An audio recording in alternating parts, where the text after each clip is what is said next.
தாய்நாட்டையும் தாயக மக்களையும் நேசிக்கும் அற்புத குணம் படைத்தவர் லைகா நிறுவன தலைவர் அல்லி ராஜா சுபாஸ்கரன் என ஸ்ரீலங்கா சுதந்திர கட்சியின் பதில் செயலாளர் துமிந்த திசாநாயக்க தெரிவித்துள்ளார்.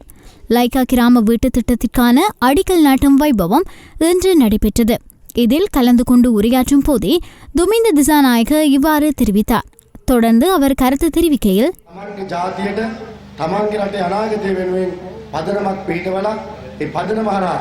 මේ රටේ අහිංසක දුප්පත් ජනතාව සඳහා මේ ලබා දුන් සහයෝගය පිළිබඳව විශේෂයෙන් තරුණයෙක් විදියට මම සුභාෂ් චන්ද්‍රරාජ මහත්මයාට වගේ පුද්ගලිකව நாட்டில் ஆட்சி மாற்றம் ஒன்று ஏற்பட்டுள்ள நிலையில் இத்தகைய வீட்டுத் திட்டம் வெளிநாடு வாழ் இலங்கை தமிழரால் மேற்கொள்ளப்படுகின்றது. இது உண்மையில் மகிழ்ச்சிகரமான தருணம். தனது பணத்தில் சுகபோக வாழ்க்கை வாழக்கூடிய சுபாஸ்கரன் தமிழ் மக்களின் நலன் கருதி இத்தகைய பாரிய நிதியில் வீட்டுத் திட்டத்தினை அமைக்க முடிவு செய்துள்ளமையிட்டு நாம் அவருக்கு நன்றிகளையும் பாராட்டுகளையும் தெரிவிக்க வேண்டும். தாய் நாட்டுக்காகவும் தாயக மக்களின் நன்மை கருதியும் ஞானம் அறக்கட்டளையை நிறுவி மக்கள் பணியினை முன்னெடுத்து வரும் லைகா குழுமத்தின் பணிகள் இலங்கையில் உள்ள சகல மக்களுக்கும் கிடைக்க வேண்டும் என்பது எனது அவா.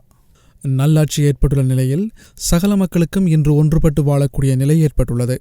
இன்றைய வைபவம் இடையில் முன்னாள் ஜனாதிபதி சந்திரிகா குமாரதுங்க, கூட்டமைப்பின் தலைவர் ரா சம்பந்தன் ஆகியோர் அமர்ந்துள்ளனர். உண்மையில் இது ஒரு நல்ல சமிகை. இதனை பயன்படுத்தி நாட்டினை அபிவிருத்தி பாதையில் கொண்டு செல்வதற்கு மக்கள் அனைவரும் ஒன்றிணைய வேண்டும்.